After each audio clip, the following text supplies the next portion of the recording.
Wonderful women of Philia, hello. Good morning. Woo! Oh, you're marvelous. I didn't even ask to hear you, but I loved it. Let me hear you again, come on. Oh, happy Sunday, it's fantastic you're here. We're going to do a bit of housekeeping. We've got a few announcements, and then we have a superlative panel of speakers that I know you are very, very excited about, as am I. So we'll keep this relatively brief. Maggie, my co-compere, is going to kick off with the first round of chats and housekeeping. Could you please welcome her to the stage? Big round of applause, Maggie.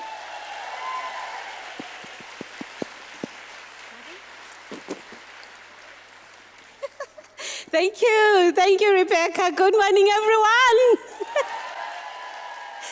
You are looking good. After all the dancing and partying last night, you're looking amazing. Thank you so much. We're here again today after everything we had yesterday. Like I said, we have more. We have more. It's only the time that is not on our side. But we can have 7 days here, and we can still be dishing salads, dessert, like I said yesterday. Right, I'm going to remind you, especially for those who just came in today or it's their first time to come here, what Philia stands for. Philia is the word that means a daughter. It means we are the daughters of the mothers that came before us. We are fighting for change.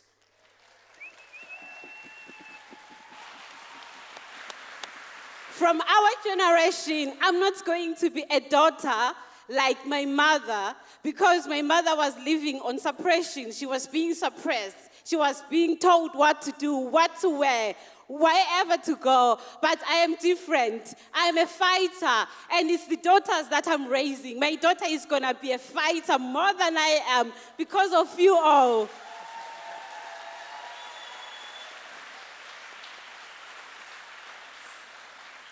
Right. Welcome again to Philia 2021. After last night's vigil, we can say that we are here and we exist, and we are not going anywhere. No distraction. We reclaim our places. Our aims are we are building solidarity, sisterhood, and solidarity locally, nationally, and internationally. We are amplifying the voices of the women, especially those who are less often heard or suppressed. And our last aim is that we are defending women's rights all over the world. Thank you, Rebecca. Thank you very much.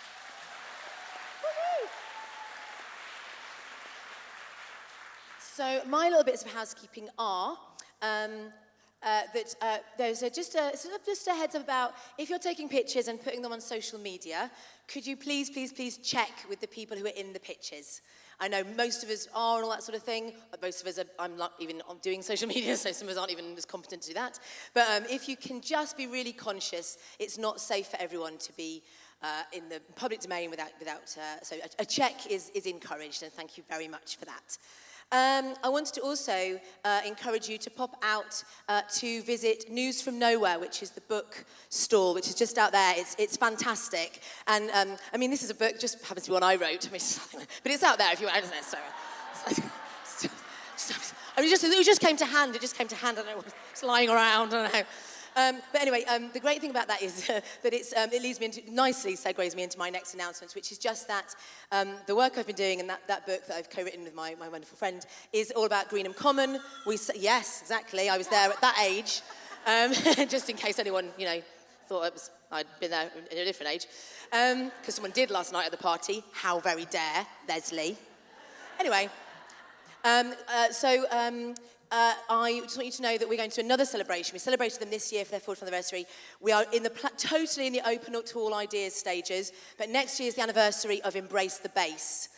Come to the session if you want to know what that is. If you know what it was because you were there like me, please start to get in touch with Greenham Women everywhere. Just Google us, get in touch, let us know how we should be celebrating that and how you want to join in.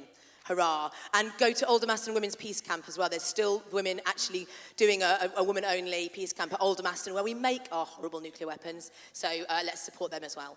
Great. Okay. I would really like, again, to just get a really big round of applause for the volunteers, the organisers, the staff, the police who helped yesterday, and all the key people of Filia. Let's give them a really warm thank you, because they are amazing and we wouldn't be here without them. Woo!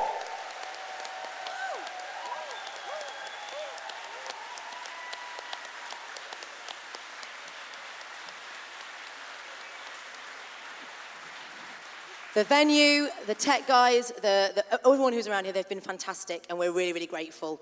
And now I'd like to ask, there's 2 short spots that we're going to have before I hand over to this amazing panel.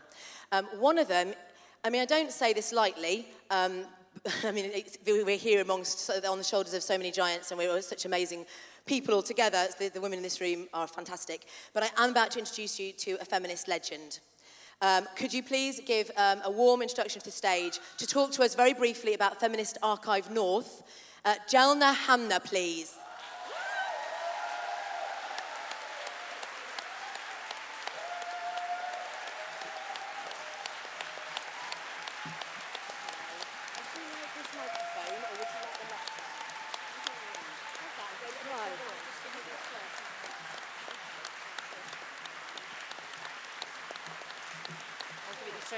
Hi there, can you hear me?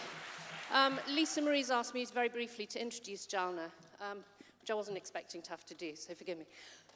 Jalna is probably the most extraordinary founder member of every radical anti-violence against women organisation that most of us have ever been involved with. That's all I'm going to say.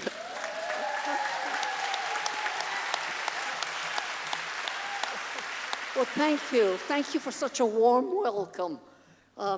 It's lovely to be here, and I want to tell you about the Feminist Archive North.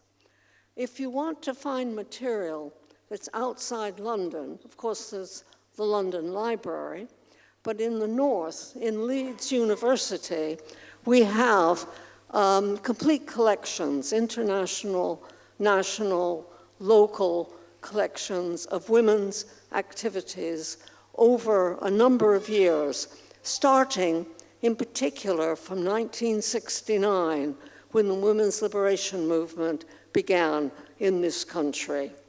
So we've got a long history. Every year we collect more and more information. So if anyone who's interested in this, you can get on the website for Leeds University and find the Feminist Archive North, where all of the holdings are listed. So you can see if there's something you might be interested in, and if there is, you can get in contact with them. You don't necessarily have to go to Leeds to get the information you're interested in. So I just wanted to announce that, to let you know that there's something outside London.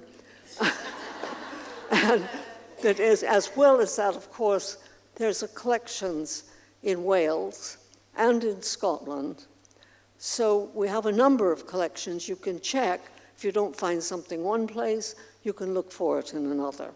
So that's my only announcement, and thank you for listening. Thank you so much. Lovely to meet you.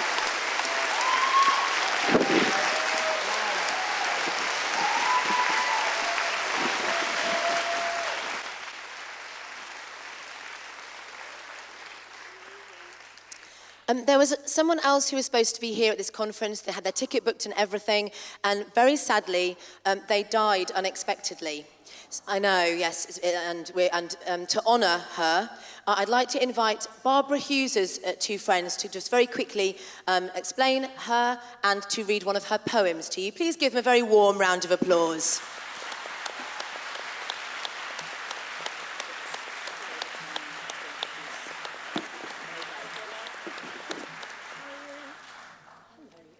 Oh my Lord, I didn't know it was you.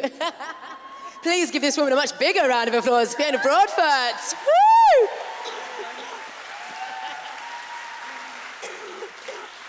Thank you. Thank you. Thank you, Rebecca. On Friday, family and friends gathered to say goodbye to the remarkable, formidable, lovable, hilarious Barbara Hughes. Barbara had so much love to give, which she bestowed in abundance on her multi-generational family and intergenerational friends, some of whom she had known all her life. It was a unique funeral for a unique woman who was laid to rest in a cardboard coffin which was decorated by family and friends. Not surprisingly, it featured the suffragette colours quite prominently. Barbara should have been here this weekend. Her death was sudden and unexpected, and she has left a huge void in the many lives she touched, with her warmth, generosity, humour, honesty, and that huge personality. Thanks, Fiona. Hang on, I haven't finished yet. Sorry. It's all right, Ros. She would have loved that. Yes, she would. Barbara was a committed feminist, a sister, a survivor. So many of us here today knew and loved her. She's not here in person, but is in spirit. We send our love to her family and friends and hope it provides some comfort to those who are mourning her. Anyone wishing to honour her memory can donate to Mind. And this tribute was written by Alison and Helen, between them, two really good friends of Barbara. They can't be here this weekend because they went to Barbara's funeral. Okay. Thanks, Fiona. This is a short... Yeah. This is a short poem that Barbara wrote that all her friends thought would be appropriate to read today. It's called Someone Knocked at My Door. Someone knocked at my door. I wondered who. I opened my door and it was you. Come in, I said, and have some tea, and I'll butter some bread for you and me. Would you like some honey to put on your bread, or some jam that's raspberry red? After tea, shall we go for a walk, or would you like to sit by the fire and talk? Let's go for a walk, you said to me, and we'll walk on the sand beside the sea. After our walk, it was time for bed, so we climbed the stairs. Night, night, we said. Thank you. Round of applause, and let's hear it for Barbara as well. Thank you very much. To Barbara with love.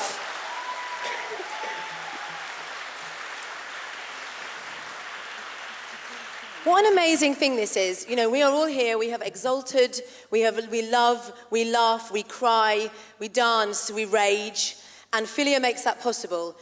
If it is possible for you, and it is absolutely, well, you are welcome with open hearts if it is not possible, either way. But if it is possible for you, I know it's possible for me, I'm going to do it as well, I feel bad for not having done it already, become a friend of Philia.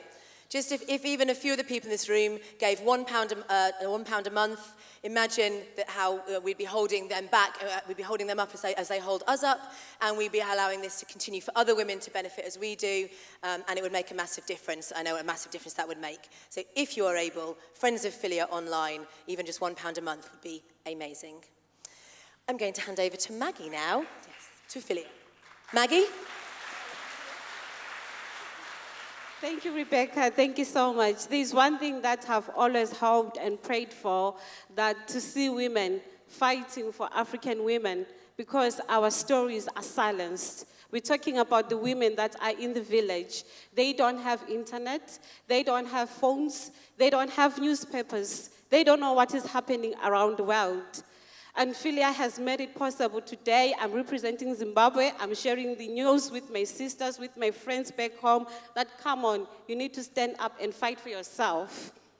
There was one touching moment for me yesterday. Yes, I remain strong. Coming all the way from Zimbabwe and getting to Britain, and then Philia organizes this amazing conference. After the vigil, you just hear this British woman singing your country struggle song, women's country struggle song. And the song was saying, what have we done as women? What sins have we committed to you? Is it because of the color of our skin? Is it because we are women?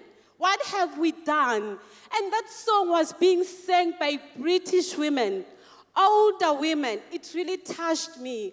And I want to give a big shout out to Cardiff women when they said, Tanzania,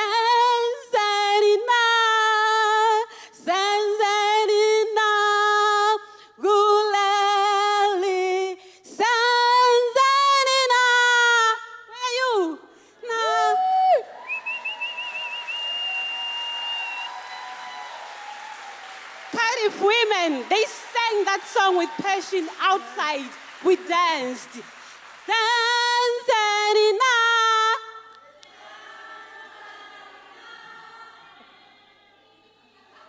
Tanzania, Tanzania, gulali,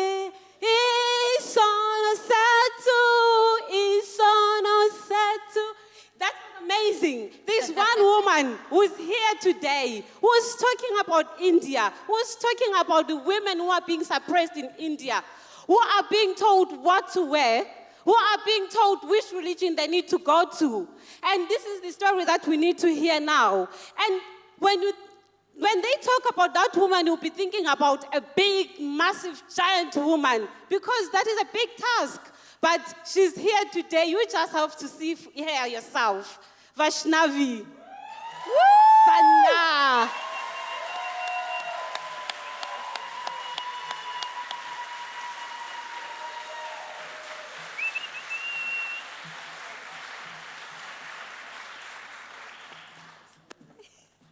Wow. We should have a 3-day filia, 1 day just for the party.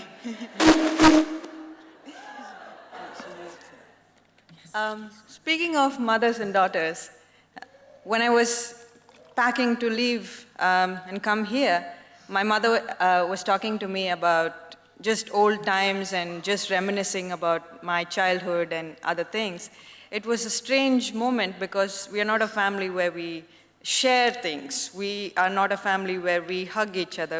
I've always grown up that way, so I'm used to it.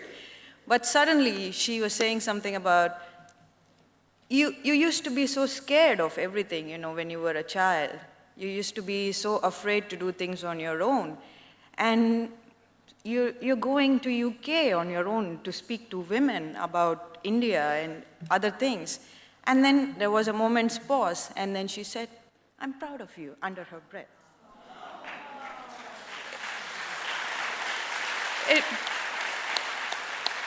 As much as it must have made me emotional, I was a little embarrassed because I'm not used to it. I'm like, "Mom, please don't be weird, be normal," and but that's my family and that's my mom. If not for her, none of this would have been possible, because she endured a very abusive husband for my sake and my brother's sake. She endured a lot of domestic violence for our sake. Even though my brother and I we're in the same house, but my father chose to educate him and not me, and spend money on his education and not mine. But my mother did. If she wasn't working, if she didn't have a job, life would have been very difficult for me. I would have been married somewhere to some Indian dude with, 4 children and 1 coming on the way. I can't even imagine that life. So thank you to my mother.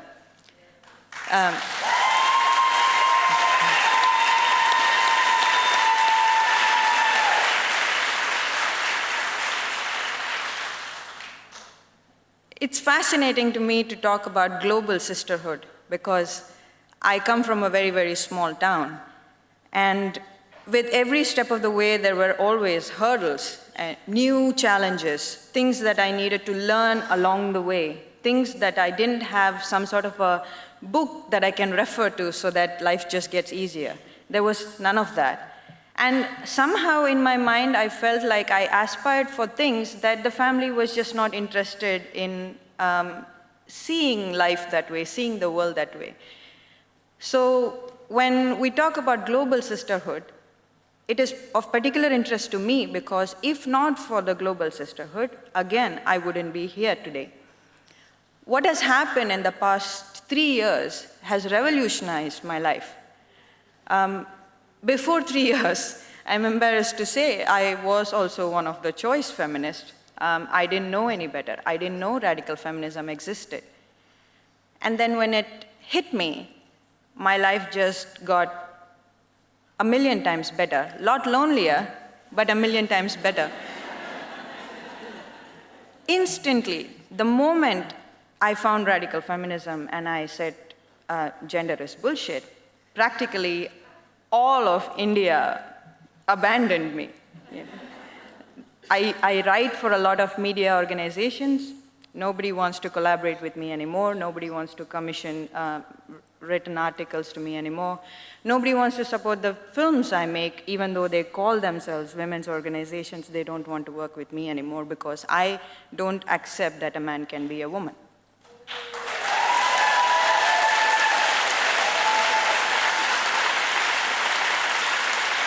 But what I did find was the global sisterhood.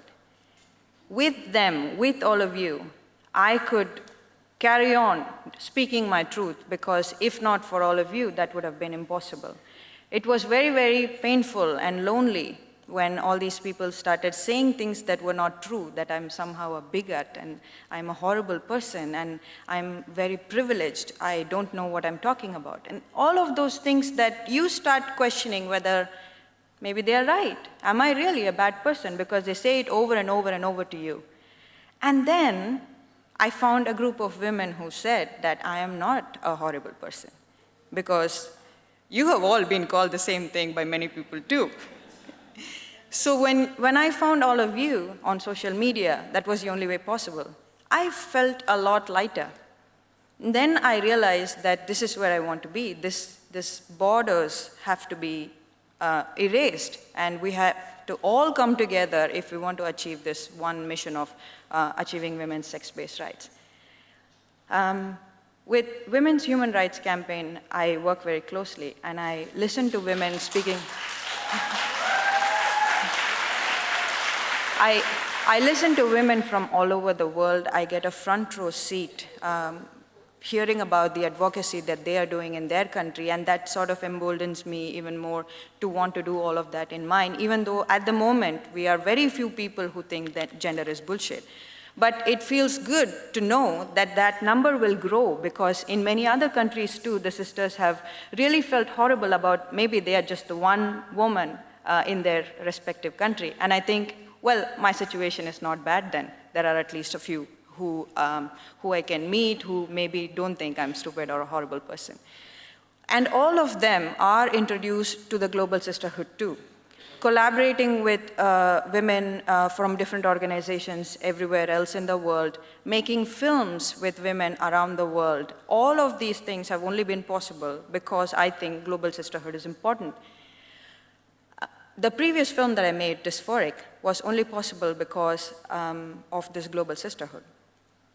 When I wanted to make a film on gender dysphoria and about how it affects girls and women in Global South, I didn't know where to start. I just had the idea that I wanted to make this film.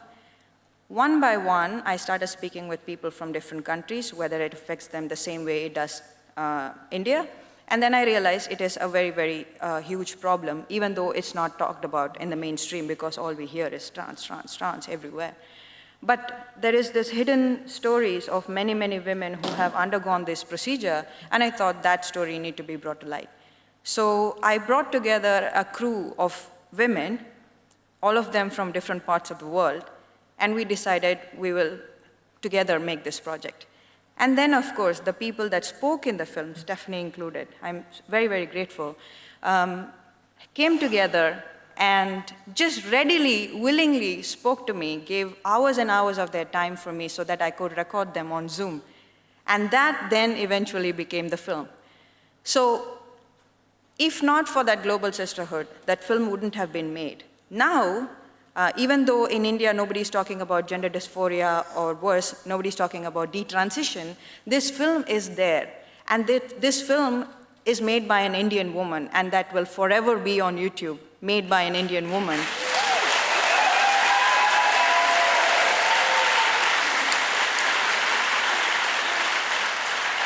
And the stories are gradually coming out. There are Indian girls writing to me that they did consider this at some point. They saw the film and they realized that maybe other people understand what they're going through. So that's a phenomenal feeling for me, because I thought women in the UK, women in the US would be able to relate to it, but somebody from India wrote to me, and I'm learning that there are a lot of ROGD cases in India as well, because Indian parents are contacting therapists abroad. So when they are trying to reach out to me, I feel like there is some purpose to this film. Sometimes it gets extremely lonely, even with the global sisterhood. Sometimes it feels as if India as a country, because it's massive, is not understood fully, because what you hear is what you read on BBC or The Guardian, and every day there are just so many things coming out, so many horrible things happening around the world. It is very, very difficult to actually position your country and talk about the issues of your country to the rest of the world. But through the webinars in Women's Human Rights Campaign, and through the podcast that I do with Philia, with Women's Place UK and everything, it has been possible to explain in minute detail exactly why it is difficult to achieve women's sex-based rights with our caste and religion and all these problems that I discussed yesterday. Sometimes it is also very difficult because I have experienced some form of, it's not racism, but it's there, the prejudice is there on the internet. But I have noticed that I don't really have to do anything at all, because other women would immediately come and support me. And I didn't have to do anything. It happened in the comment section of Dysphoric on YouTube. Women have just said horrible things like targeting me for being Indian. And I never reply to anything because I see it, and then immediately below that, other women from around the world have already replied, "You don't know what you're talking about."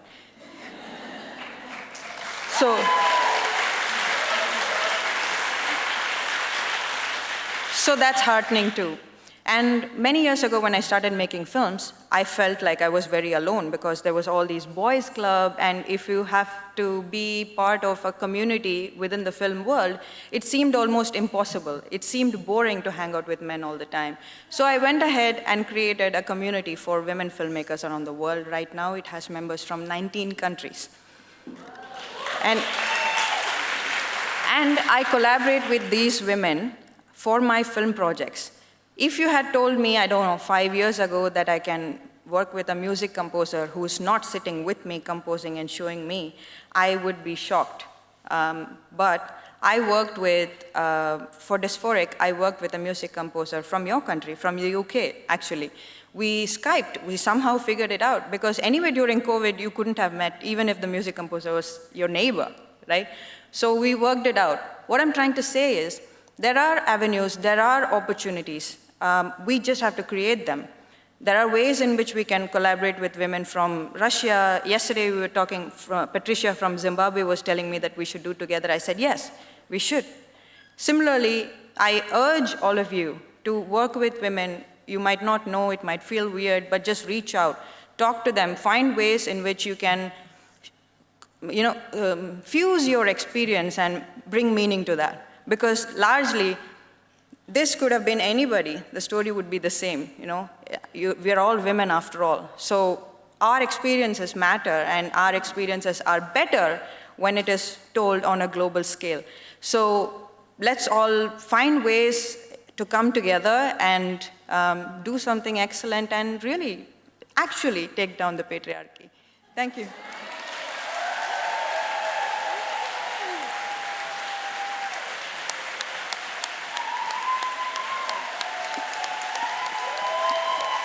Amazing.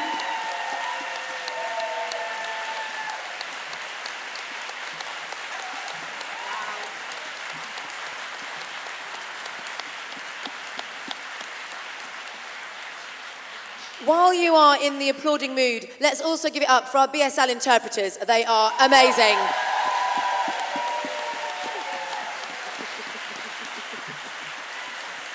And stay in that very warm mood, because I have someone very remarkable. I'm very excited to be introducing them. When I was, the first time I was on Women's Hour, I was praying and praying it would be with this presenter, and then it was, and I was terrified. But it gives me very great honour to say to you now, this is obviously a journalist and broadcaster who was the producer of BBC's Women's Hour from 1987 to 2020. And she's a patron of the Family Planning Association and the Breast Cancer Campaign, the non-executive director of Christie Cancer Hospital, as well as just an author on numerous books, and of course, regularly a pundit in the press. Please give a really, really, really big warm round of applause for Dame Jenni Murray, OBE.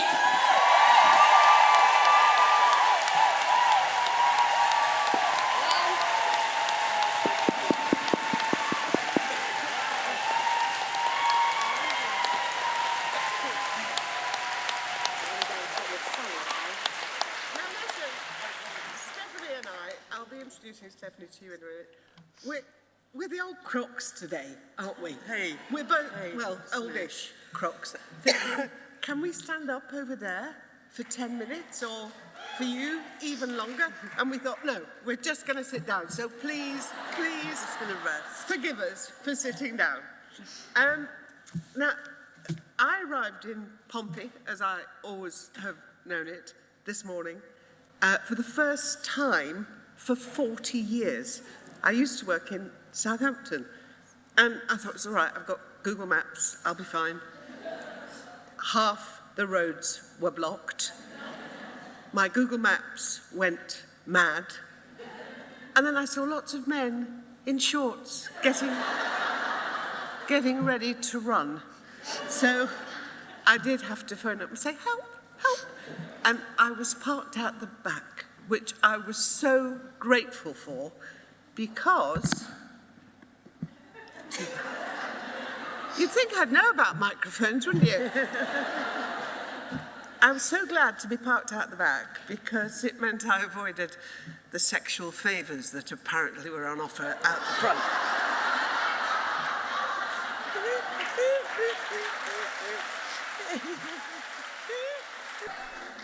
Now, I have been quite busy publishing a book this year, which has a slightly strong title. It's called Fat Cow, Fat Chance. And I will just stand up for a minute and say, this is what 13.5 stones looks like. Before I had the surgery, I weighed 24 stones. And I'm not afraid of the word fat. I was fat. I still am a bit. I quite like to keep a bit of plumpitude so that my face doesn't collapse.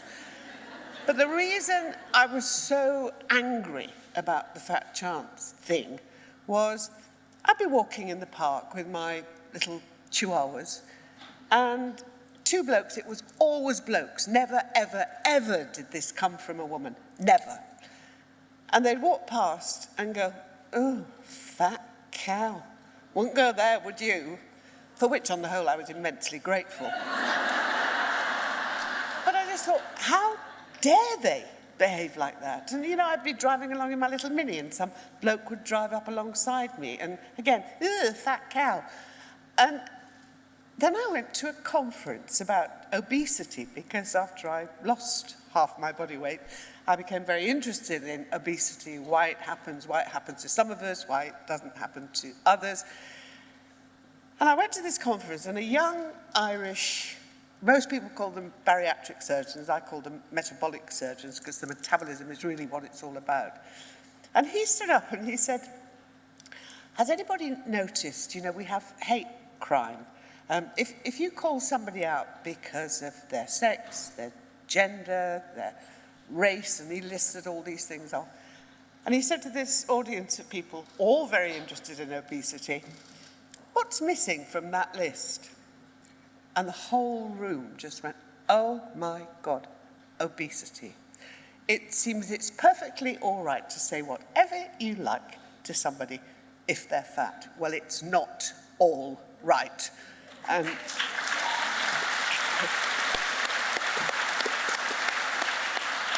I think what I've said is that my intention in writing that book is that nobody should ever call out fat cow to anybody ever again.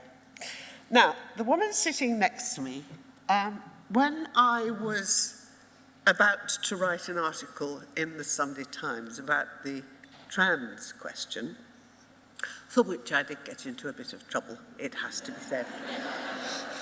Julie Bindel, who I've known for many, many years, said the one person you absolutely have to talk to is Stephanie Davies-Arai of Transgender.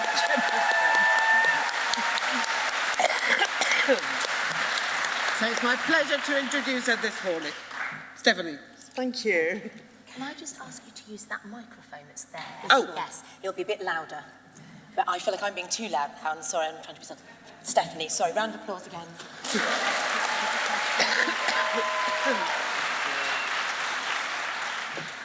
Thank you. I'm absolutely delighted to be here giving the keynote at Philia. I've been to Philia conferences for the past few years and they're always amazingly brilliant.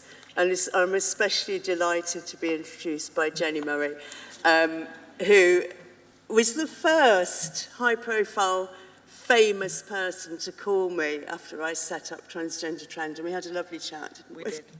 And a very So informative one from my perspective. And then you left the country. I remember. Tried to.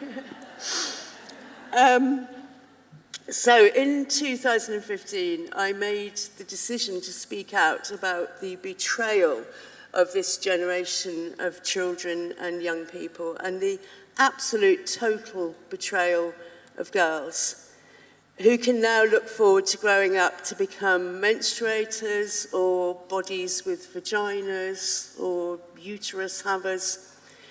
And I was concerned about two areas, education and health, and the harms to children of this generation, of the gender ideology that's infiltrated both of those areas. And it was anger about what we're doing to children that was the motivation to start Transgender Trend. I think people think I'm very measured and reasonable, but it was fury, absolute pure fury, and then the inability to remain silent about it. Because this generation has been subjected to a really harmful social and medical experiment. We've taught children to move away from reality, to reject reality, and to believe that feelings in their heads are real. You shouldn't lie to children. So I was thinking about what I wanted to talk about today, and I thought, actually, I'd like to entertain you with a story of my 6 years of activism.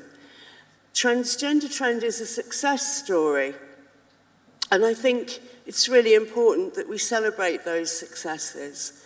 It's been a success in some ways that I never imagined, and in some ways that I did try for. And I really want to talk about what it was like when I started out and where we are now, because it's a huge difference, and we've made such gains, even though sometimes it doesn't look like it. And I think it's very, it's good to celebrate and to recognise, particularly now, I think, what gains we have made over the last 5 or 6 years. I was thinking I'd like to inspire other people to do what I did, and I'm not sure if I do really. I'm a bit wary about how brave and how strong women have to be honest. I don't think I was brave or strong when I set up Transgender Trend. I think I was, perhaps the word is headstrong. I don't think I thought it through. I didn't know how big it would become. So I think there's a huge pressure on women. Why should we have to be brave to speak up about harms to children? Why should we have to be so brave and strong to defend the rights of women and girls? I was just, and I am, a really ordinary woman who happened to have a laptop and could write words. And I think now, I'm very aware, what's been happening to Kathleen Stock. Why should any woman have to be strong enough to put up with the bullying that you face if you do speak out? So, be inspired by what I've done or don't be. It's absolutely fine. What I do want to talk about is the snowball effect and the importance of taking small steps within your own capacity. So I thought it was a small step, setting up the website, setting up the organisation. And I was, at the time, one organisation speaking up for children. And now there are loads of organisations, some of which are here today, You know, there are parent support groups now, there are detransitioner support groups, organisations for schools, Safe Schools Alliance are here today, organisations of professionals, therapists, counsellors, social workers, and that's along with all of the brilliant grassroots feminist organisations fighting for the sex-based rights of women and girls.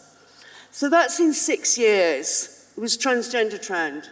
Now, I couldn't count them. I set up a useful links page on the website in about 2017, 2018, and I think I had Women's Place and Fair Play for Women on there. And now, I can't update that page fast enough, and this is just organisations in the UK. Yeah, that's...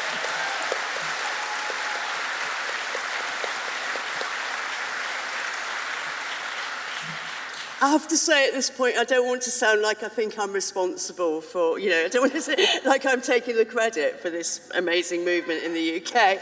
Now, I'm far too well socialised as a woman to do that. But I do, you know, and I really recognise that I stand on the shoulders of giants, as we all do. And I don't know if I would have been able to speak out if there hadn't already been words written by amazing feminists, and particularly lesbian feminists, who could see what was going on way before I did.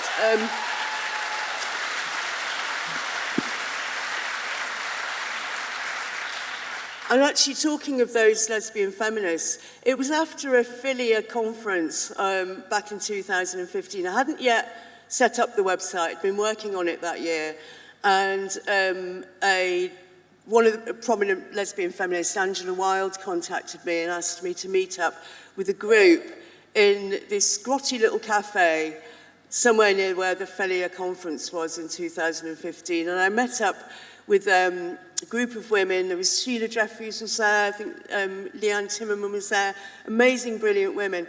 And they were supporting me to set up the website. And when I look back, I think that was really important. We set up an email group, and Julia Long was in that group as well, who I already knew, and who's here, I think.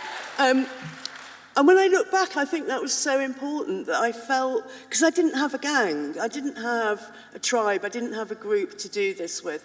And I think that was really, really important for me, to know that there was this group of women right behind me, right, you know, supporting me. And it was Julia Long who set up and organised the Thinking Different conference in London in 2016. That was the first time I spoke publicly on this issue, and I really remember it because I'd written, you know, I'd spent weeks writing my talk, and then I couldn't see it when I was standing at the lectern, so I had to wing it. But it was such a fantastic conference, and again, all of these, you know, made such a difference to be able to talk freely. And at that time, Heather Brunskill-Evans and Michelle Moore had set up a meeting in Leicester that I couldn't go to because I was doing Thinking Differently. And they got together, they got Lisa Marciano over from the States, and they got Carrie Callahan, the detransitioner, over. And because I couldn't go to Leicester, they came down to the conference, and I met them for the first time. So there were women at that time who were also working on it. And Heather and Michelle, of course, produced the two groundbreaking books, Born in Your Own Body and Inventing Transgender Children and Young People, and edited those collections. Yeah. So I'm not taking credit. But I know that it's not possible for so many women to speak out, actually, because you know, there are justifiable reasons for that, for jobs and livelihoods. But I also know there are thousands and thousands of women behind the scenes who are taking action in their own lives, who never become famous. But there's a huge network of women doing what they can. And I think it is important that women do take action, no matter how small that action seems, for reasons I'll sum up at the end. And I might mix up my metaphors there and talk about snowballs and planting seeds and stuff like that. But mostly today I want to tell the story of Transgender Trend, and just to show how far we've come and what it was like when I started. And we always knew that the actions of the transgender lobby would become more extreme the more successful we became. And I think that's what we're seeing now. And I think we need to put what we're seeing now and what's happening with Kathleen Stock, etc., into perspective to show that it shows how successful we are being in fighting this movement. You know, whenever I get attacked and get that horrible stuff said about me, I just think it's proof that I'm successful. It's proof that I'm a threat.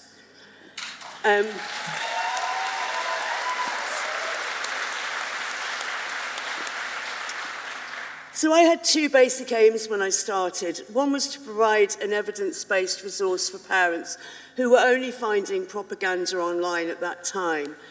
And the other aim was to be a voice of challenge in the media, because at the time there were all these stories about happy and brave transgender children coming out and their brave parents supporting them. And there wasn't anybody, there was no balance, there was nobody speaking, questioning that. And I knew I wouldn't be contacted by the media because I was just an anonymous nobody. I knew I had to be an organisation with a snappy name to be able to, for the media to find me, and I put out press releases. And it worked really, really quickly.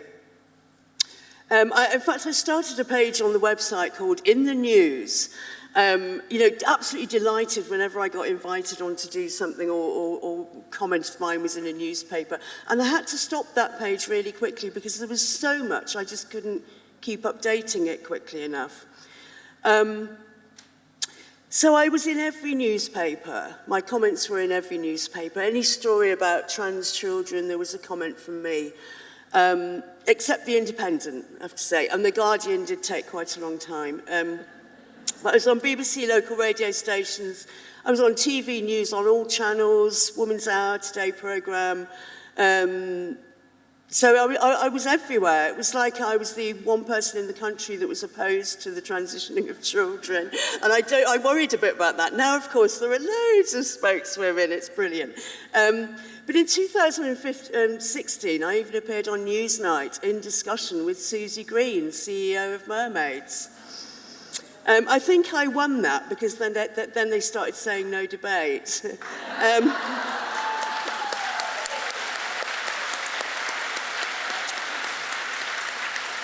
And also in 2016, there was a brilliant article written by a journalist called Louise France, and that was in the Saturday Times magazine. She came over to interview me. It was really the first article on what we call rapid onset gender dysphoria in teenage girls now. So that was a really important article. That was way back in 2016. And in the same year, I was invited to appear on a parenting show on Radio 4 called Bringing Up Britain with Mariella Frostrup. And that was it was called Children and Gender, something like that. And it was the first time I'd done a pre-recorded interview. And I remember I came out of that interview and I actually met up with Julia Long in a pizza place. And she probably remembers I was so excited because I'd said all the things. I thought I'd been absolutely brilliant. And then I listened to the actual broadcast and I was devastated because they'd cut out all of my most brilliant, incisive comments that won the argument, and they kept in my waffly bits. So I really learned a lot about pre-recorded interviews that time. But it was only really recently a parent said to me that when her daughter started identifying as a boy, she'd actually already contacted Mermaids for advice. And a friend said to her, you should listen to Bringing Up Britain. There's a woman on there who really spoke sense. So this mother listened to that edition of the programme and she began to research further, and then she contacted me. And I only found out about that really recently. But it just shows, and I learned this, you don't have to be perfect. You don't have to get in all the arguments. You plant a seed, you ask a question, and people start thinking. So it's really great to learn that. You don't have to be perfect. So I was everywhere in the media because at that time they didn't have any other organisation to contact to provide any balance to a story about children transitioning, which made me realise how important it was to be an organisation. And now looking back, I think the important thing that was going on was that I was changing the narrative, because all of these articles, these words, brave transgender children, were coming into the public consciousness. And then the words, no child is born in the wrong body, were also coming into the public consciousness at the same time. And parents began to contact me in droves, and so many of them said, I heard you on the radio. So it worked. And it wasn't just the media. I went to every Tavistock conference, I went to every Westminster Policy Forum, professional counselling organisation conferences, any event that was relevant, and I spoke up from the audience. And I think that's really, really important. And it's difficult because you feel like the only one person in the room that has a different opinion. And you can feel the hostility, and I'm sure many of you here have felt that. But no matter how uncomfortable it felt, I did it for the onlookers, for the people who weren't sure or who felt concerned but didn't feel able to speak out themselves. And I wanted to show that this subject, it's perfectly okay to talk about this subject. It's not a frightening subject. It's not a subject we're not allowed to talk about. We talk about this subject as we talk about any other subject, and we should feel the confidence to do so.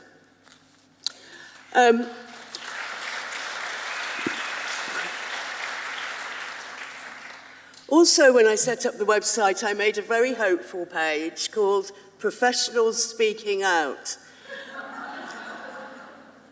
And I had to search obscure publications back in 2015, and to be honest, some of the material I put on that page is scraping the barrel a bit.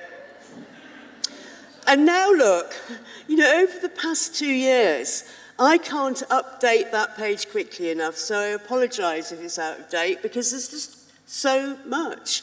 There are so many articles of professionals speaking out. It's amazing. So I'm always behind with that page now. And I was contacted by professionals quite early on, so clinical professionals, researchers, and I think they waited a while to check that I wasn't a sort of far-right religious bigot. And then they got in touch. And so, and what I tried to do was to be factual and evidence-based, and to have a reasonable measured tone and not to be sensational, in order to establish trust and credibility. And I think that was a really important decision that I made back then. I couldn't jump in screaming child abuse back in 2015. It wouldn't have worked. It wouldn't have worked at all. It was, it had to go in slowly. So professionals started to contact me, and one professional said something really interesting, which was that up to that point, there were only lobby groups for transgender children. So groups like Mermaids and Gendered Intelligence and JARS and Stonewall, of course, promoting the idea that some children were transgender. And the advent of an advocacy group for gender non-conforming children, gay and lesbian children, and other vulnerable children and young people, a group that lobbied for evidence-based practice, he told me enabled professionals to begin to speak out, because they now had an organisation on their side backing them. And this had never occurred to me when I set up Transgender Trend, but it really does make perfect sense, doesn't it? It's confidence giving. It makes you realise that you're writing for, you've got a support group out there that you're writing for, that you know will back you, and that if there's an organisation, there must be loads of other people that agree. And I really remember the first article that was published in the British Medical Journal by Margaret McCartney. It was called Medicine Must Do Better on Gender, and it was published in March 2008. 2018, and how exciting that was. She was a Tavistock clinician.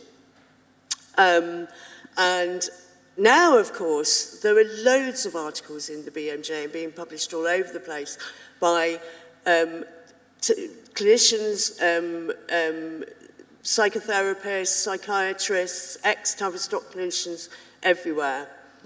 So that, and that began the Speaking Out the Bell report at the Tavistock and the publicity that that got. Also a group of parents, transgender trend parents, wrote to the Board of Trustees at the Tavistock, and that letter expressing their concerns, and that letter was published, it was leaked and published in The Guardian. We now know, of course, Newsnight did amazing work on exposing the clinicians' concerns at the Tavistock Clinic. And one of the issues was the report that Michael Biggs had found when he did his research into the use of puberty blockers, and that the one-year results were really quite alarming. And that article first appeared in Transgender Trend, and then it went on to Newsnight. So the publicity grew and grew and really exploded into puberty blockers, the use of puberty blockers, and the medical transition of children. So that's health. In terms of education, if there was one thing I wanted to do really quickly, it was to produce alternative schools guidance. And I'm a great believer in putting things out into the world, putting objects out into the world that take up space. Real things that you can hold. And I think when you've got a physical, tangible object, it has a power. And so if you come over and see us at the stall, because we've got a lot of schools guides and books now. But I worked on the Transgender School Guide over 2017, and my feeling was there were organisations that had produced transgender inclusion schools toolkits. And I was an organisation, and I could do that too. And I worked like mad to get it out ahead of the Equality and Human Rights Commission planned National Schools Guidance, which was due to be published in March 2018. And I finally managed to get the Transgender Trend Schools Guidance out in February. And I thought that was a really bad time because it was half term, and I thought Mumsnet parents will all be on holiday and it'll just die a death. And it was quiet for the first few days, actually, and then it just exploded on Twitter. So there were calls to ban it, bin it, shred it. Lily Maynard wrote a brilliant blog about that. And in fact, thanks to Stonewall, who put out a statement saying that it was deeply damaging, the Schools Guide got so much publicity. So thanks to Stonewall.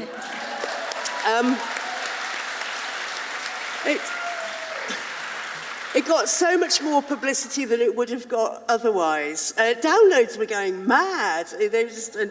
And we've sent thousands of copies out to schools and out to parents. So what I wanted to do was put a spanner in the works, really, of the Equality and Human Rights Commission, because they had consulted only with transgender lobby groups to write the schools guidance.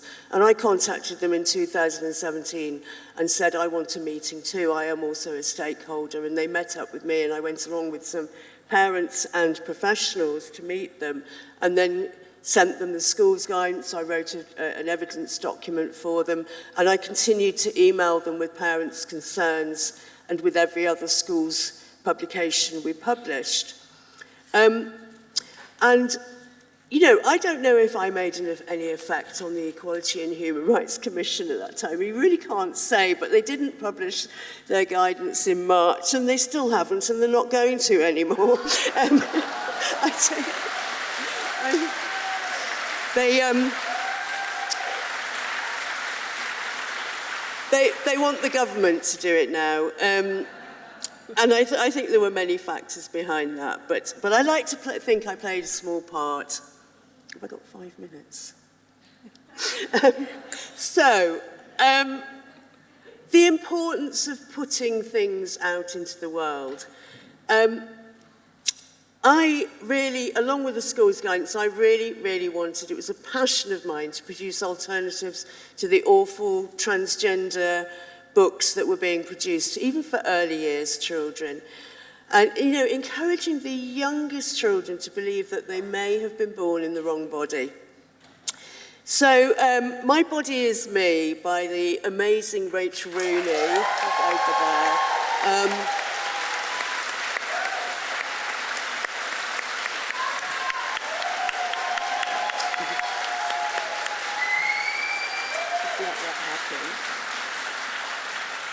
And illustrated by the absolutely fabulous Jessica Olberg, was really,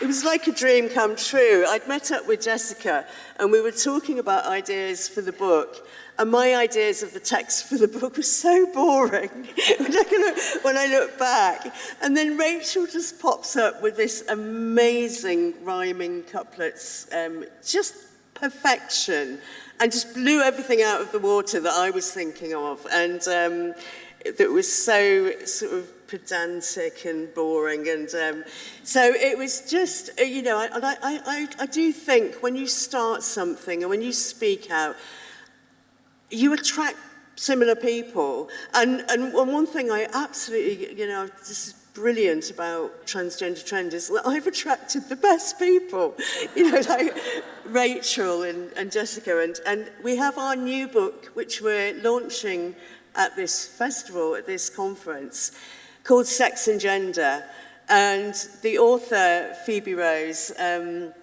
which is a pseudonym, but she is an amazingly talented and brilliant illustrator and writer. And this book is for the tween and teenage age group, and we particularly had autistic children in mind.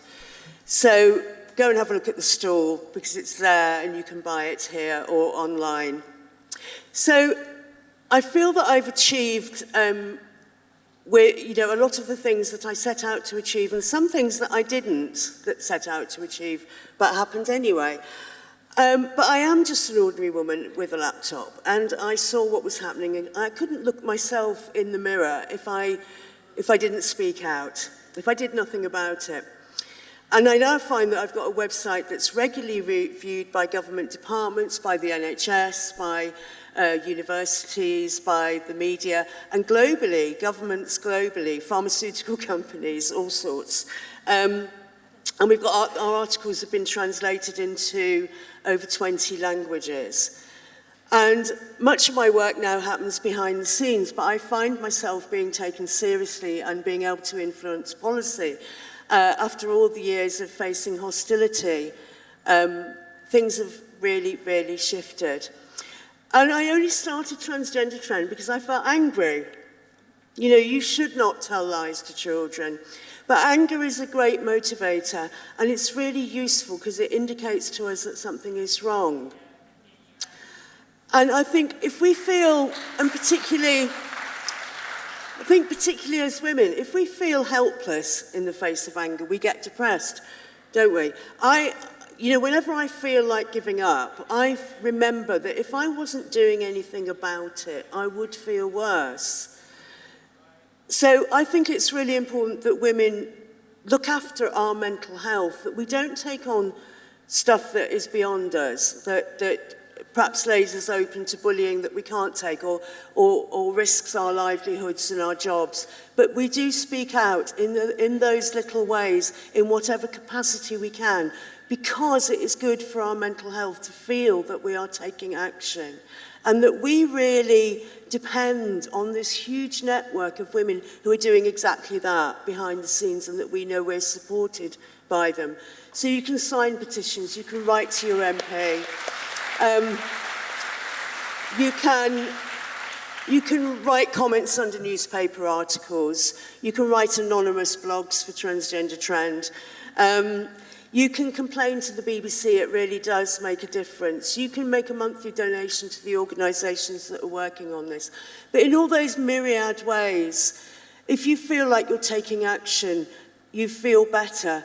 And this is what I think has been happening in the UK, that so many thousands of women are working on this in their different ways. And so this is the message I want to send today, really. In a world where today, where the very word woman is being erased in language, in policy, I think we face an existential crisis, and I do worry about women's psychological health. We should not have to be brave. We should not have to be strong. I'm not. But I do believe in taking action in whatever way that we can, because I do think it's preventive of that awful feeling of helplessness that can lead to depression, and we must look after ourselves. So I want to say, if I can do this, so can you. We can all take those small steps. We can all plant seeds, start snowballs rolling, and each of us in our own way, I believe, can move mountains. Thank you.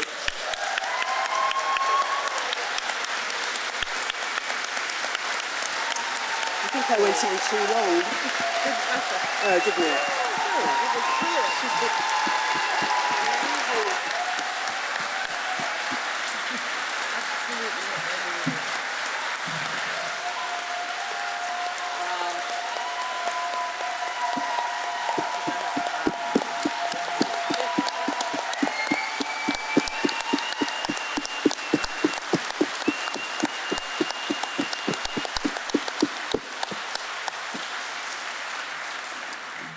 One more time, please. Thank you so much to our speakers.